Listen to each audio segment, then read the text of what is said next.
Good morning.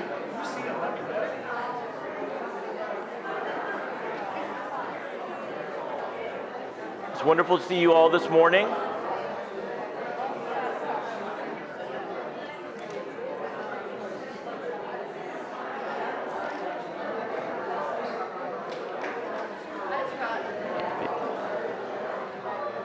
I want to thank you all for being here this morning. This is a congregation that is constantly challenging itself. And we are doing that again today. The song that we're going to hear is a beautiful song, and its meaning has morphed and developed in many contexts over the time that it has been a song that we have enjoyed. Today we are talking about courage, especially the courage to face bullies. And so the song that Cindy is going to offer us is a song about finding our way to safety, finding our way to power, our power, finding the power to face the shadow and to make this a better world. Thank you for stepping into the challenge of today.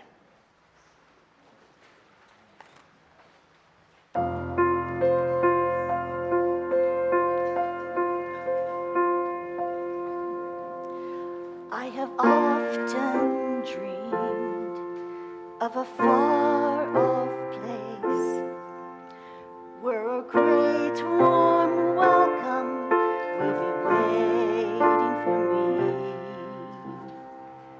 where the crowds will cheer when they see my face, and a voice keeps saying, "This is where I'm meant to be." I will find my way. I can go the distance. I'll be there someday. If I can be strong, I know every mile will be worth my while. I would go most anywhere to feel like I belong.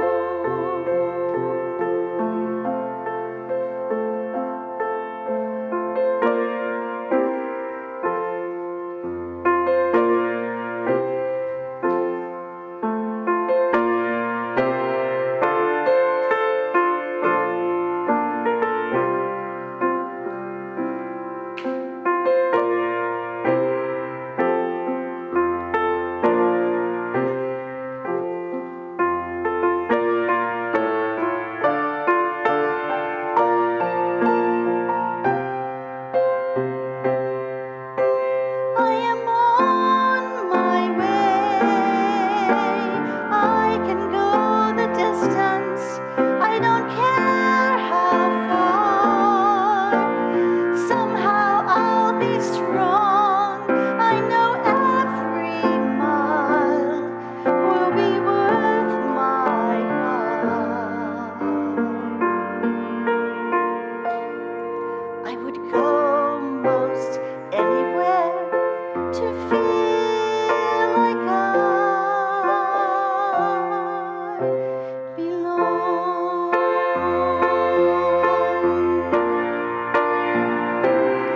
I will find my way. I can go the distance. I don't care how far. Somehow I'll be strong. I know every mile will be worth my while. 'Cause I would go most anywhere to feel like I belong.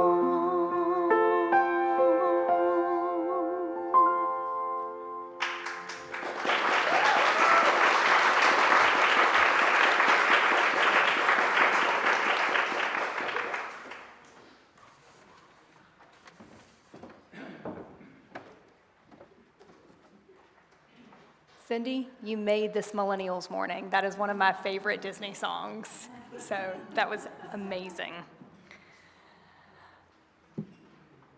Good morning. My name is Annie Collins, and I serve as president of the Board of Trustees of the Unitarian Universalist Church here in Spartanburg. Welcome to this sacred place. I am so glad that all of you are here on the most beautiful fall day. At UUCS, we strive to be a beloved community of warmth, love, and support across all of our differences.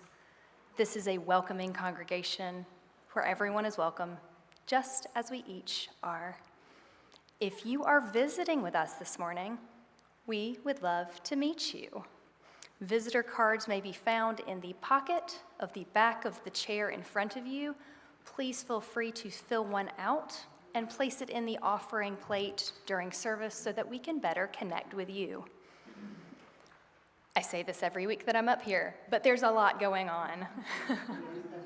You will find the Connect in the lobby and a one-page weekly calendar in your order of service, but I will highlight a few things. The auction last night. Thank you for everyone who came to the party yesterday. It is our largest fundraiser of the year for the church, and the place was full of food, good things to drink, heated bids, and overly heated auctioneers. Thank you, everyone, for making it a wild success. If you did not get to attend, after church today, you can go into the fellowship hall and you can sign up for some extra events. Drinks with Anne, highly recommend. We did a bottle of wine last year and it was great. Art by Scott, also highly recommend. My house is his gallery. And so much more is on the docket if you just want to go sign up. All right, there's also a congregational potluck lunch and dialogue about facility improvements. That is going to take place on November 23rd. Come hear a report from our architectural consultant, Dave Benham, and engage in a congregational dialogue regarding the possible future of what our physical space is going to look like. How can we better design our building and our grounds to enhance our calling and our ministries? Please bring a dish to share, and childcare will be provided. Our annual Interfaith Community Thanksgiving service will be held on Tuesday, November 25th at 6:30 p.m. at Macedonia Missionary Baptist Church. All are invited to this community annual interfaith service. That's a great question. Above the beacon. Above the beacon? Yes, over on that side of town, like you're heading towards the west side, but you're not quite there yet. Yes. We can get you directions. Yes, we can. Thank you. 6:30 p.m. Yes. So it's a special Thanksgiving service. Everyone is welcome. Congregations from across Spartanburg come. And there will be a special Thanksgiving offering received to support a vital community organization serving our community. So bring yourself, bring friends, bring family, whoever, come on. In that same vein, Thanksgiving at UUCS. Each Thanksgiving Day at 2 p.m., we host a potluck Thanksgiving dinner for anyone and everyone. This is a time when anyone who would like to join comes together and brings something potluck style. Ruth and Rick have faithfully led this effort, but this year, Pam and Fred Stoll have graciously offered to lead it, but we need, yes.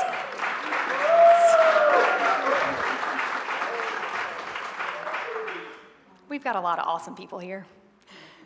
But they need a team of folks to pull this off. So if you are interested in coming, bringing food, helping, setting up, breaking down, get in touch with, you could do Fred or Pam, or you can get in touch with Anne. And last but certainly not least, I am now going to invite Seville Williams up to talk about our Share the Plate for November.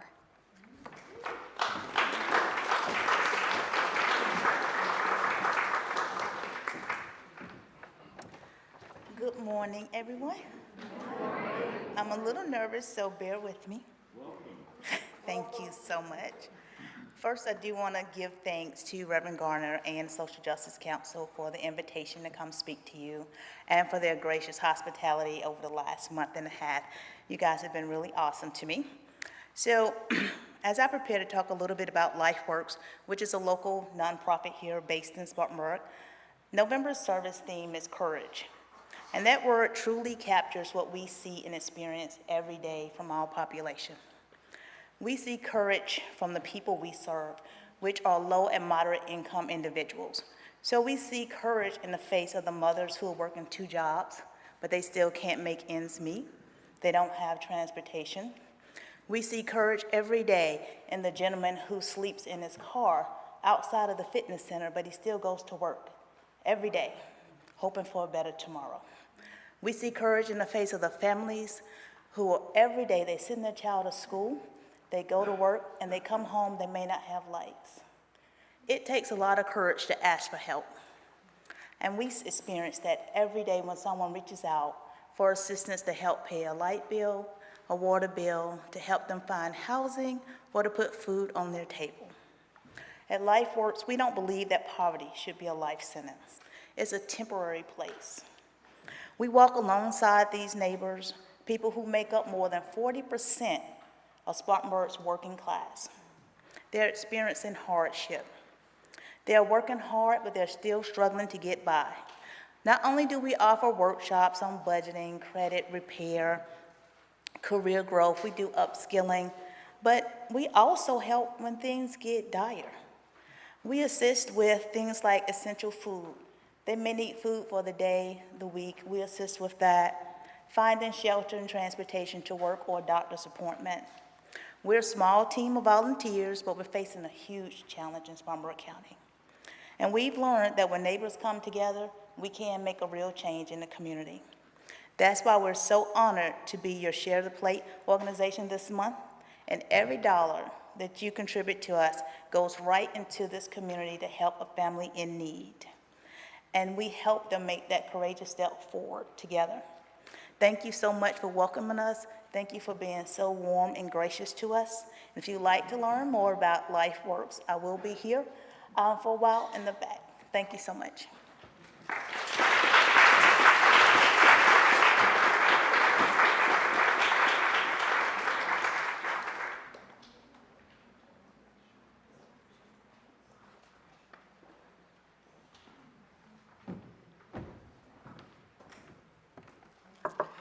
Good morning. My name's Ruth Stanton, and I'm happy to be serving as your worship associate this morning. For our chalice lighting, we have a reading, The 5 Habits of the Heart That Help Make Democracy Possible. And it's adapted from Parker Palmer's Healing the Heart of Democracy. Habits of the heart, a phrase coined by Enlightenment French observer of early U.S. American life, Alexis de Tocqueville, are deeply ingrained ways of seeing, being, and responding to life that involve our minds, our emotions, our self-images, our concepts of meaning and purpose. I believe that these 5 interlocked habits are critical to sustaining a democracy. An understanding that we are all in this together, an appreciation of the value of otherness, an ability to hold tension in life-giving ways, a sense of personal voice and agency, a capacity to create community.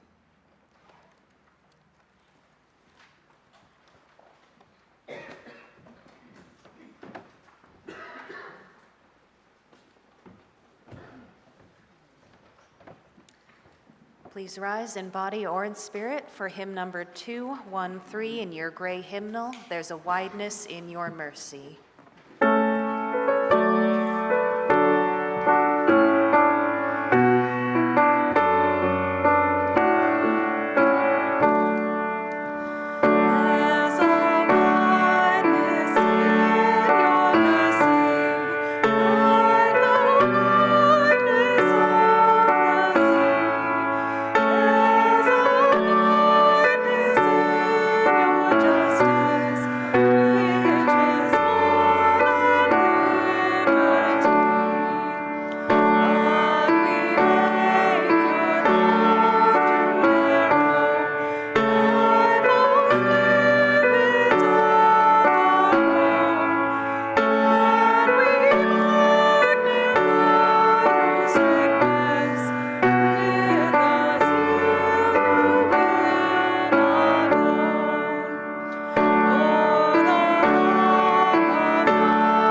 Thank you, Rachel.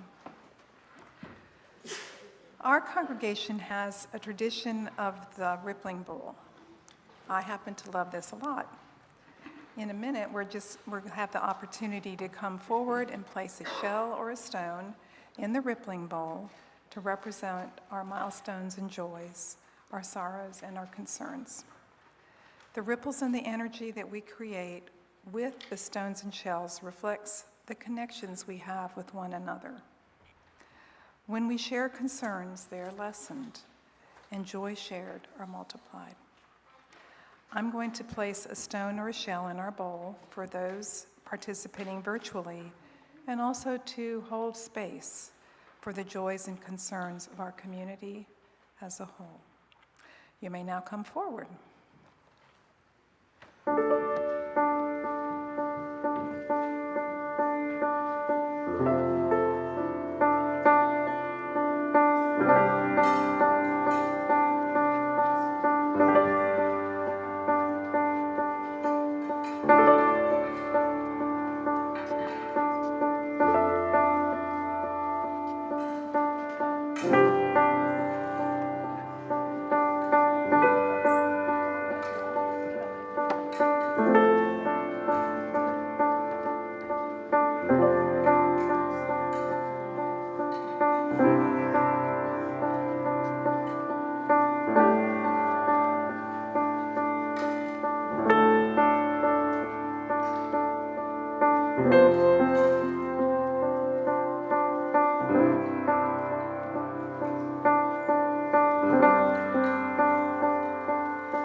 Our denomination doesn't have a creed that we have to believe in.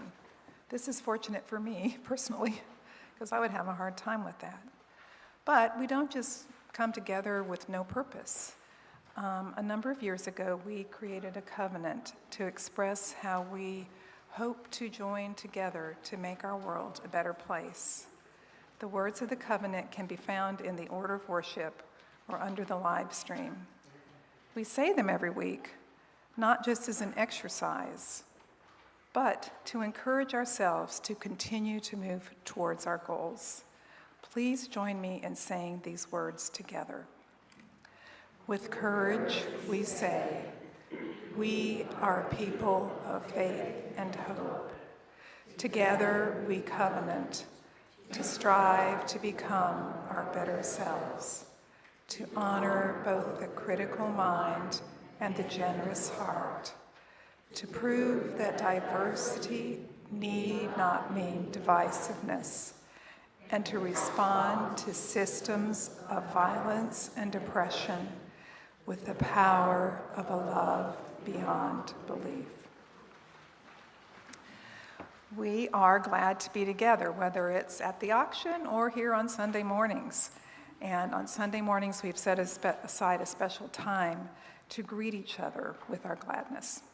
As you greet one another, though, please do remember to take cues from each other as to the type of greeting they might welcome, and that honors each person's personal space. Some folks are great handshakers and elbow bumpers and huggers, and some people are more reserved. It's also fine to stay in your seats if you would like. In a few minutes, we'll have some music play to remind us to return to our seats. If you're joining us online, please do feel free to use this time to text a friend or to reach out in some way. And let our greeting begin.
Did pretty good sitting down. Okay. We come to the time in our service for our offering, and this church doesn't happen out of nowhere. The mission of our church is supported by the treasure, the time, and the talents of our members and our friends. We have many ways to share financial contributions. Last night was one example with our auction, but we also have a tradition of passing our offering plate every Sunday. Even if you've contributed your treasure in another way, we invite you to add your blessing to the plate as it goes by. And you've already heard about our Share the Plate recipient for the month. Seville, thank you so much for coming and sharing with us about the great work that your organization's doing.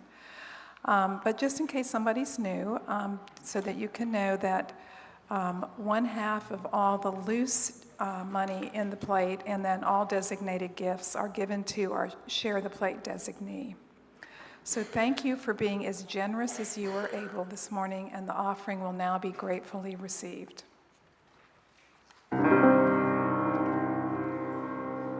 Many nights we prayed with no proof anyone could hear.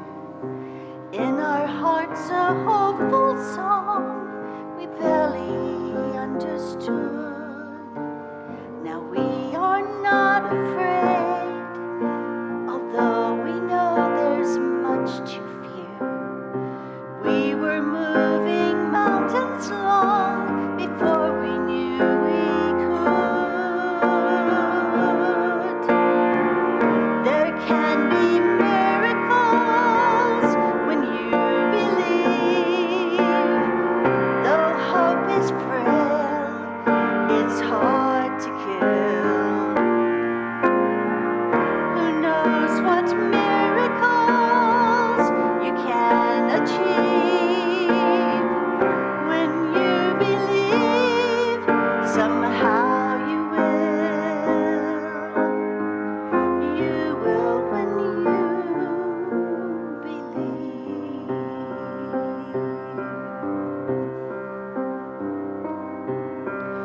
In this time of fear, when prayer so often proves in vain, hope seems like the summer birds too swiftly flown away. Now I am standing here, my heart so full I can't explain, seeking faith and speaking words I never thought I'd say. There can be miracles when you believe. When hope is frail, it's hard to kill.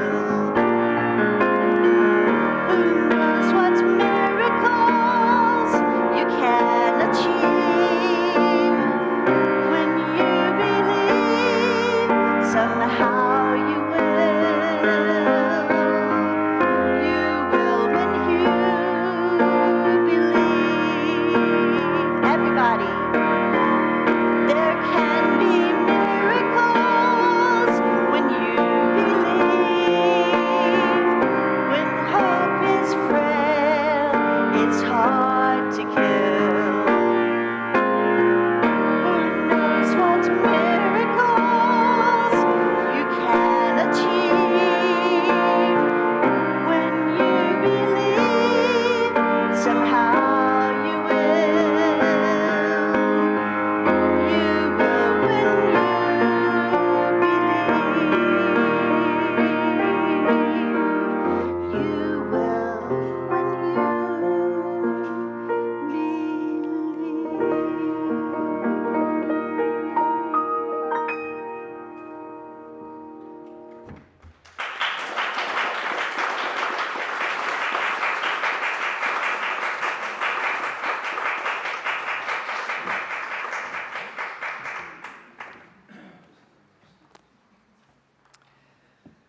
From Brene Brown's Pressing On with Purpose. Of all the behaviors that stand in direct conflict with my work, one of the most egregious, I can't say that, is bullying. We can't believe that the playground is safe just because the bully is picking on someone else. We all know that the playground isn't safe for any of us until it is safe for all of us. We are all God's children. Leveraging fear and hatred are unholy acts. Stay awkward, brave, and kind.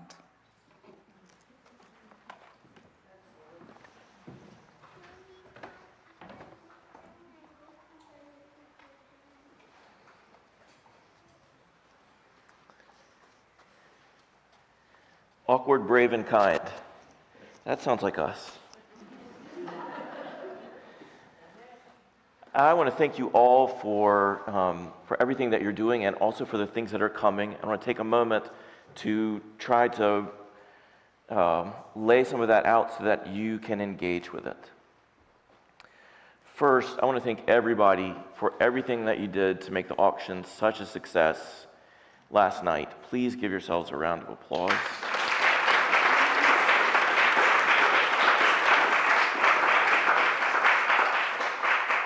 So many people brought so much energy, so much organization, especially Dr. Kimberly, who led all of us. She deserves a round of applause.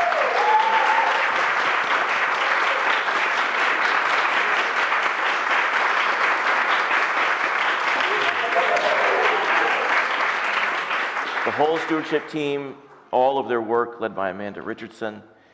And last but not least, the original Blues Brothers, our auctioneers, John Belushi and James Bond.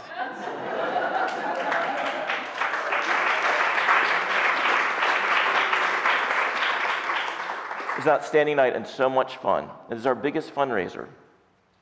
We raised last night more than $13,500 as a congregation.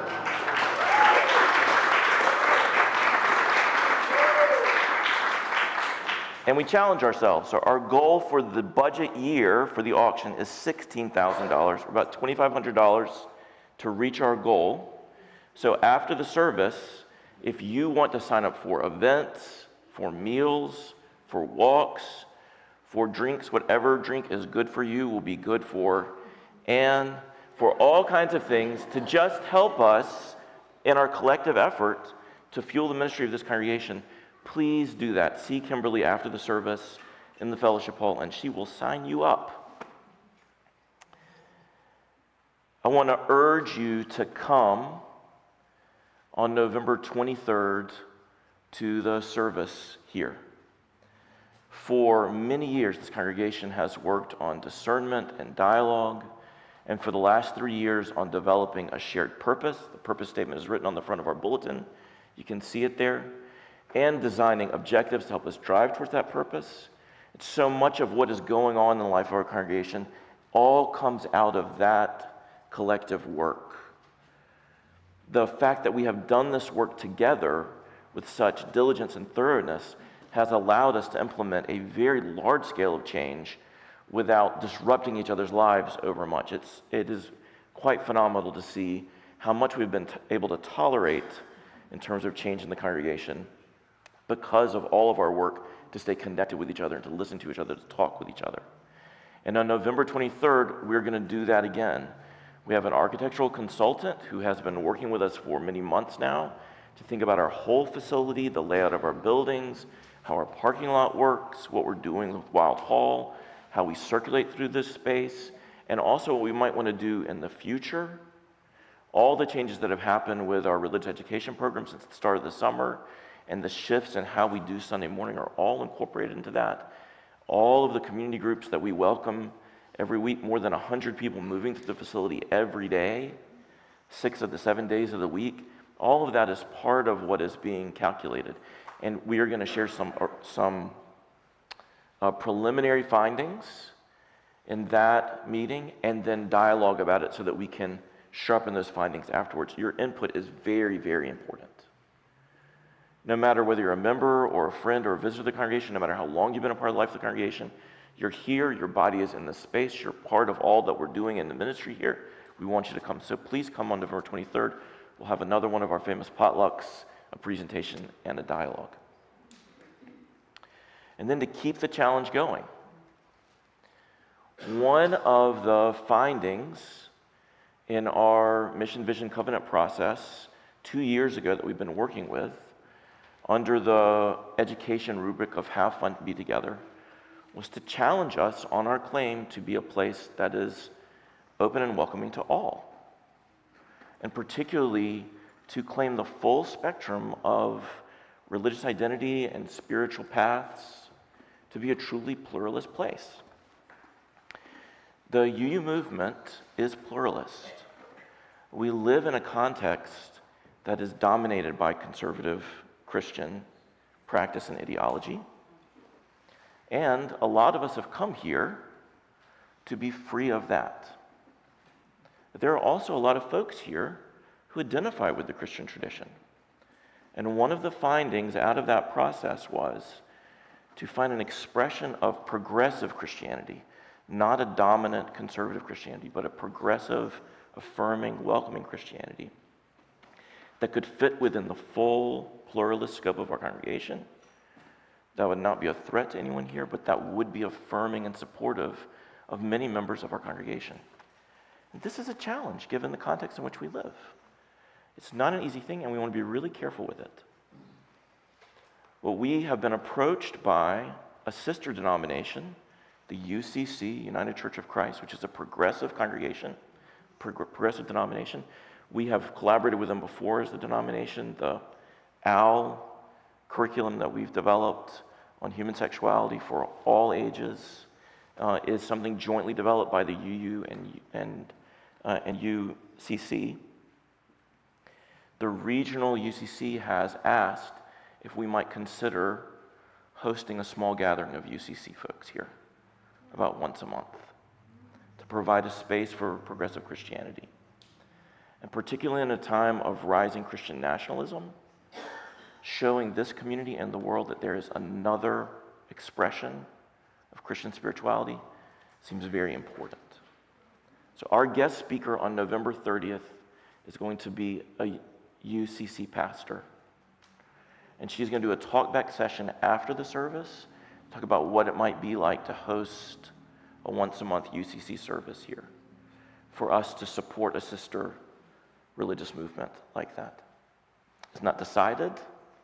The board and long-range planning have talked about it for many months, and we want to bring this to the congregation to experience and to think about, to figure out whether this is something that we have the capacity to do and whether it would be good for us to do, so this is a place for us all, right? You can hear the sensitivity and the care in that, and the months of planning, and your input is really important. So I want to urge you to come. And then the next week is Teddy Bear Sunday. And then the next week is our second annual cookie communion. So, and we're a pluralist congregation.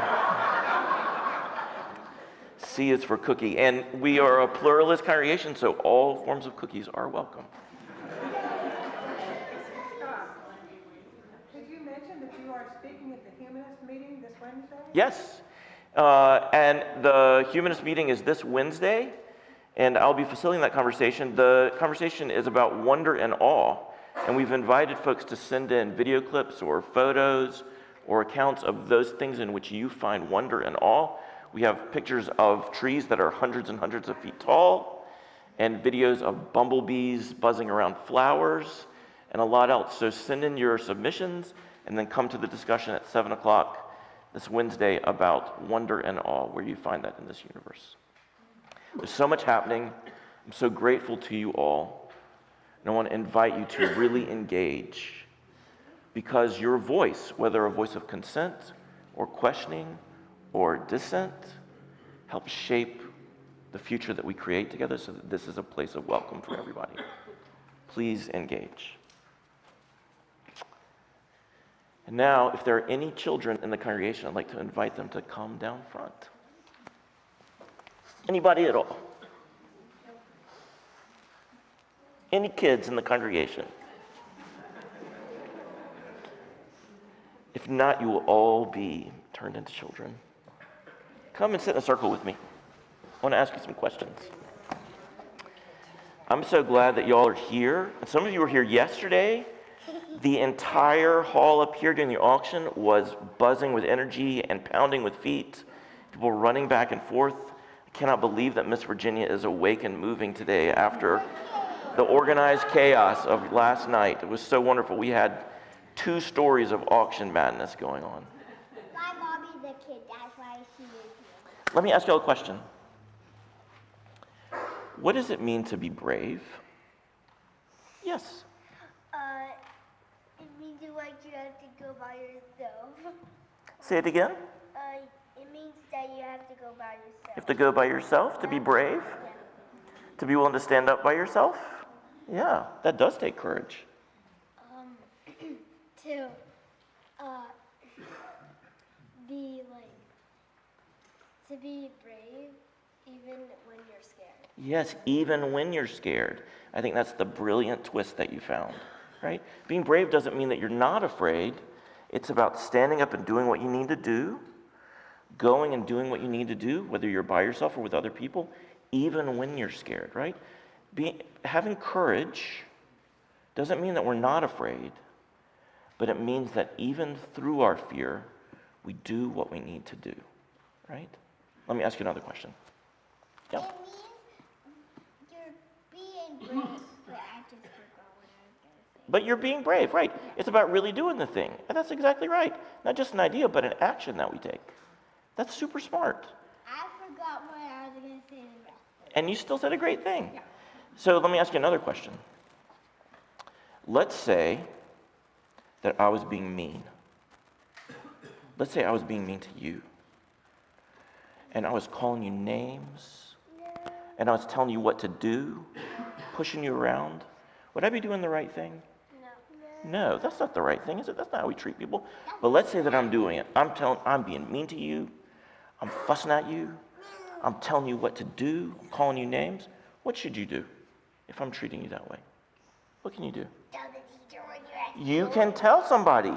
That's absolutely right. We will tell Miss Virginia. You can tell Miss Virginia. You can tell. Just like a teacher. You can tell Pastor Ann, right? You can tell your parents. You can tell somebody so that they'll be on your team. And what else can you do if I'm being mean? Yeah. Tell my friend. You can tell your friends. You could tell someone if, I don't know. Yeah, no, that's exactly right. You can tell someone to get help. That's a very smart thing to do. What else could you do if I was being mean?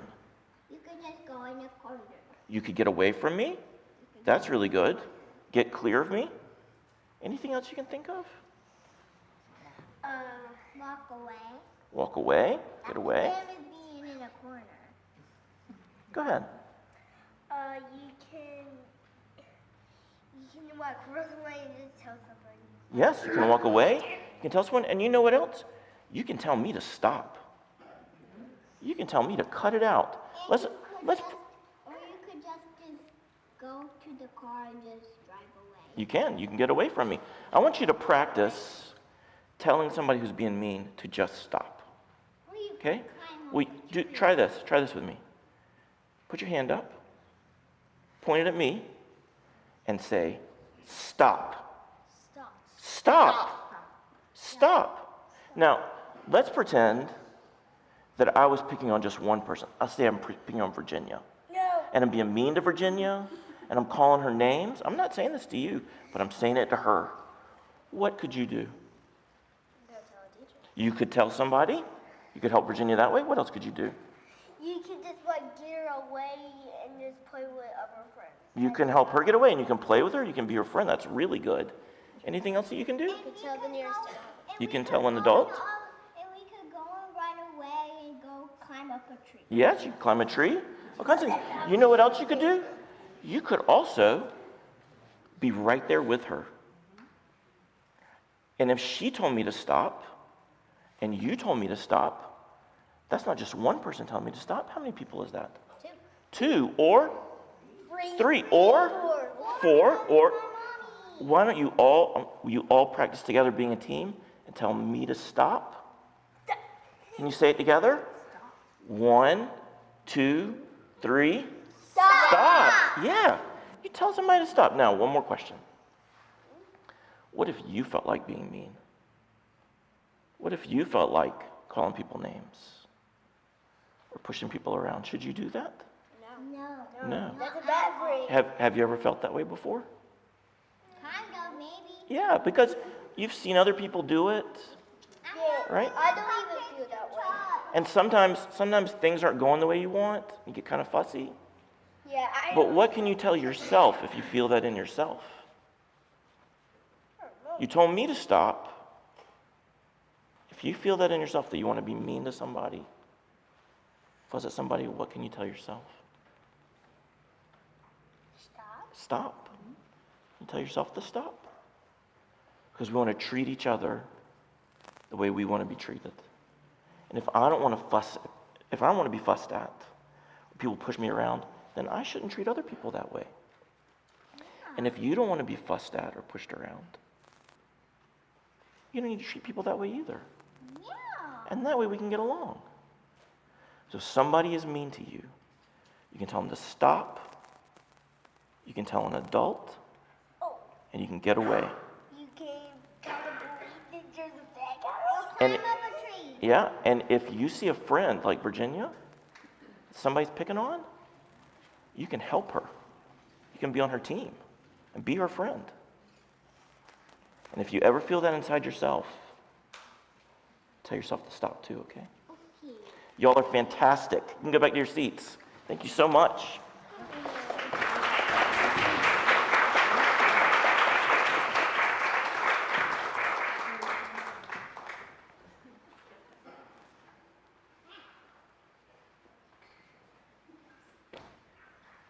Share silence with me.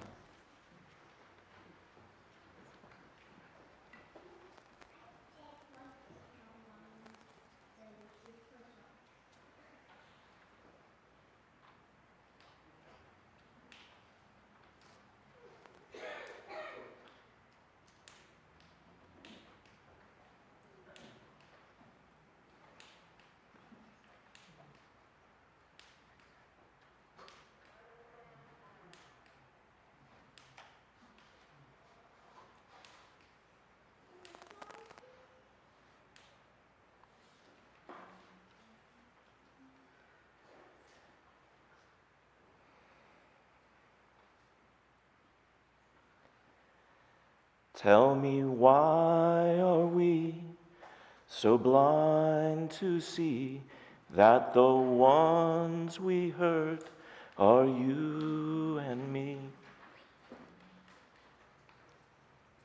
Wow, I didn't even know you could sing. Some people would say that I can't, Jinx.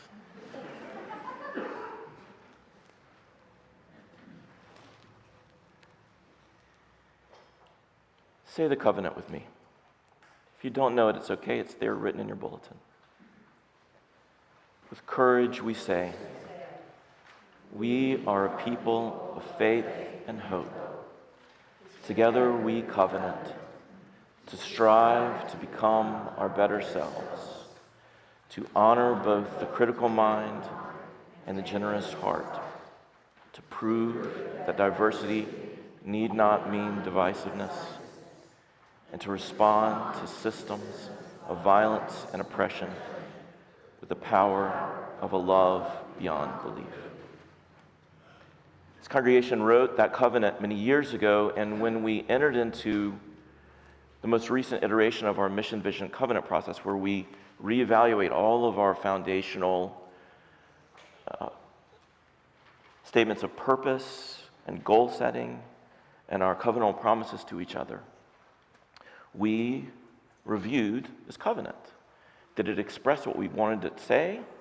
Did it need to be changed? What should we do? And we polled the whole congregation, as many of you will remember, frequently and perhaps far too thoroughly, to assess, did we need to make any changes to the covenant? And the overwhelming response that we got back was, stop! Don't touch it. It's beautiful, it's powerful, we love it. We do want to be a little careful of that we don't become ideological about it, but That was the clear answer from the congregation. We love this. It's a vital statement. It lives in our hearts. Don't change it. And then, as we looked at all that we were planning to do and refined our shared purpose, one voice said, maybe there's one thing that we should do with the covenant. One thing we should consider. Because if we take this seriously, and we are committed to living this, and holding one another in unconditional love through this covenantal agreement that we're making with each other, then we should remind ourselves that this takes courage. This is not just words, and it's not sometimes. There's no one here to police this, but we hold each other accountable through our relationships with each other and through how we work together and how we communicate with each other. If we want to really be who we say we are, then this is real. And that takes courage. To say that we're going to respond to systems of violence and oppression with the power of love, that is brave. And some would say flat out foolish. And so, over many months of discussion, we added just this short phrase as a sort of preamble to our covenant. No change to what we had already said, but just a contextual entry into it so that we are mindful of what we are saying, the depth and importance of what we're saying. With courage, we say.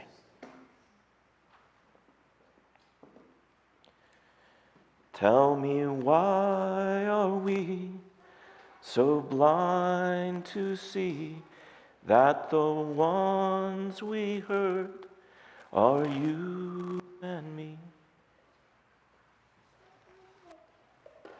In this covenant, we promise to each other to strive to become our better selves. That diversity need not mean divisiveness. And that we will respond to systems of violence and oppression with the power of love beyond belief. We just spent the last month talking about how diversity need not mean divisiveness. Challenging ourselves to not get stuck in whatever our worldviews are. Whatever perspective we have generated over the course of our life, whatever understanding we have developed through our life experience and through our heritages, through our culture, through our own learning and research, through all that we have lived, the hard-won worldviews that we have fostered within ourselves, that we not allow that to calcify. But we keep it open and evolving, particularly by listening to other people. And we've thought about the challenge of this, that it's hard to listen to other views when we aren't in agreement with other people. And there's a lot of pressure to ignore what other people say. And frankly, what other people say to us may seem completely ridiculous. And the research, the background, the knowledge that people may offer us, we may look at it and say, this is full of holes. I'm not going to change what I think. We're not saying we just go along with whatever the next person says.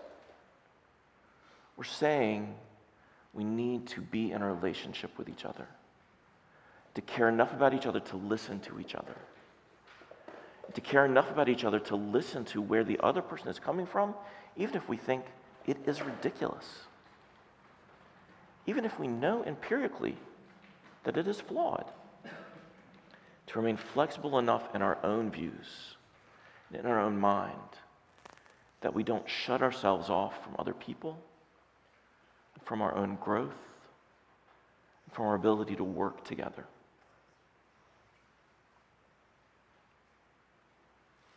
And then we say in the covenant that we will respond to systems of violence and oppression with a power of love beyond belief. Difference of views is challenging and enriching. And the place where those views are most tested and most real is in how we treat other people. When we see people being scapegoated and bullied, when we see force used for one side to win over another, and lives treated as less important than other lives, then no matter what our worldview and our perspective, we have a responsibility to say, stop. Stop. I was listening to a news report from a city that's not here, part of the country that isn't this place, within the scope of our nation, an urban culture very different from this one. And the people speaking were not even speaking a language that I speak. I was listening to them through a translation. And they were talking about their religious beliefs, which are not my same religious beliefs, and their political affiliations, which are not my same political affiliations. There's a lot that was different in our worldviews. And these people were weeping. Weeping in their language through translation to my language, saying that they are being hunted and are terrified to even go to church. And their priest, who does speak my language, whose worldview is substantially different from my own, said in the report, "This must stop." And the priest said, the problem here is not these people. Our economy invited them here. And our political system has failed to reform how we welcome them, so that now we are punishing the very people on whom we rely. This is not where fault lies, and this must stop.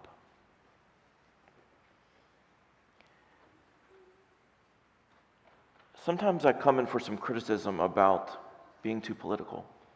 And I want to say to you, I welcome the criticism and the conversation, the dialogue. It's a totally fair thing to question, and I will be very glad to engage in that conversation with everyone. The challenge that I want to offer is that when we talk about these issues in our nation, in our world, it's not about partisan affiliation. It is about the polis. It is about how we build the city and the state. It is about the demos, the people, we the people, from whom this whole effort originates. We are the builders of this. So when we wrestle with these very difficult issues, we wrestle with them because we are people trying to live together. And when we see any one of us scapegoating and bullying, pushing around and name-calling, marginalizing, we have a responsibility to say, stop.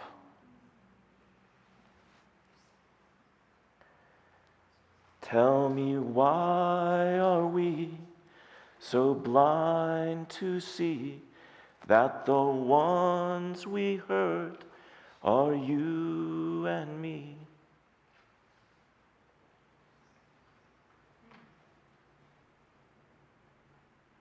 It takes courage to tell a bully to stop.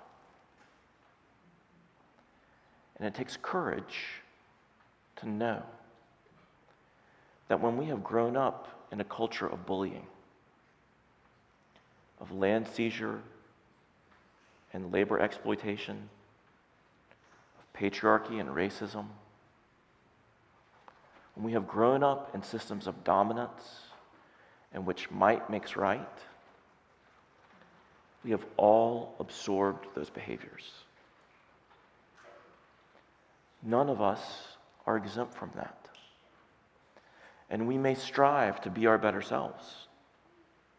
We may cultivate within us ways of behavior that are not that. We may join groups of people that hold us accountable and help us grow, help us choose where to turn our focus and how to behave with each other, how to speak with each other, how to be with each other, how to listen to each other across difference. These are all positive, constructive steps that we can each choose all throughout our lives. It's never too late to adapt and modify and develop who we are, to evolve as people.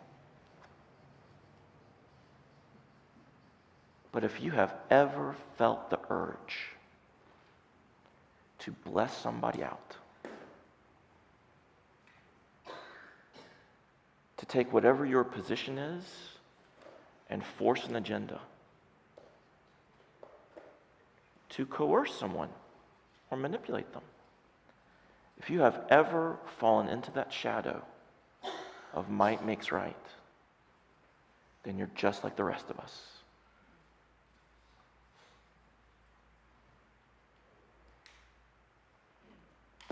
We have a shadow with which we must wrestle. And it's not just somebody out there. It's here.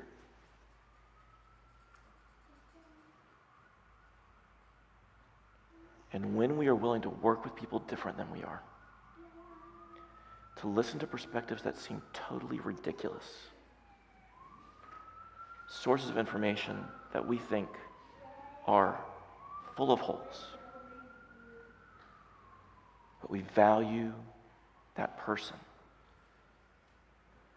and we work hard with them to realize two voices together are stronger than one, to say stop.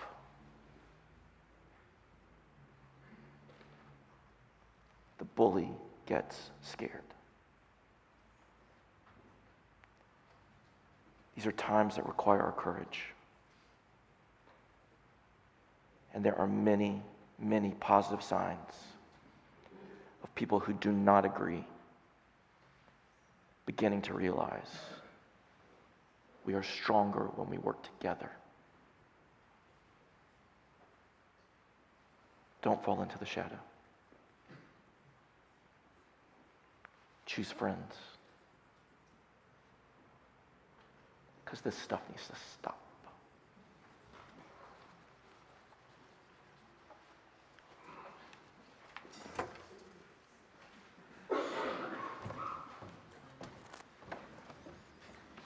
Please rise in body or in spirit for hymn number 1 in the gray hymnal, May Nothing Evil Cross This Door.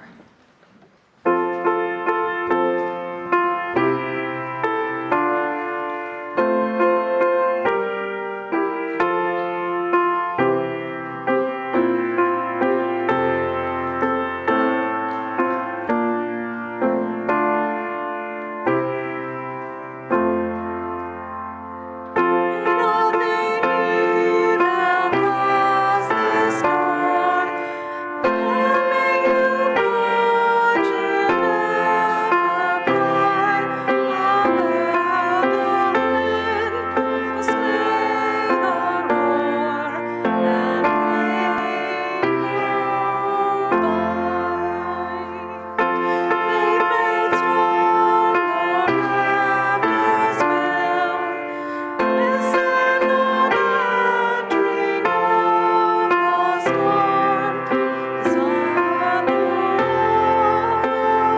to extinguish our chalice. Courage. From the philosopher and activist Cornel West. We've forgotten that a rich life consists fundamentally of serving others, trying to leave the world a little better than you found it. We need the courage to ask the question, the powers that be, the courage to be impatient with evil and patient with people, the courage to fight for social justice. To live is to wrestle with despair, yet never allow despair to have the last word. You can't lead the people if you don't love the people. You can't save the people if you don't serve the people. Never forget that justice is what love looks like in public.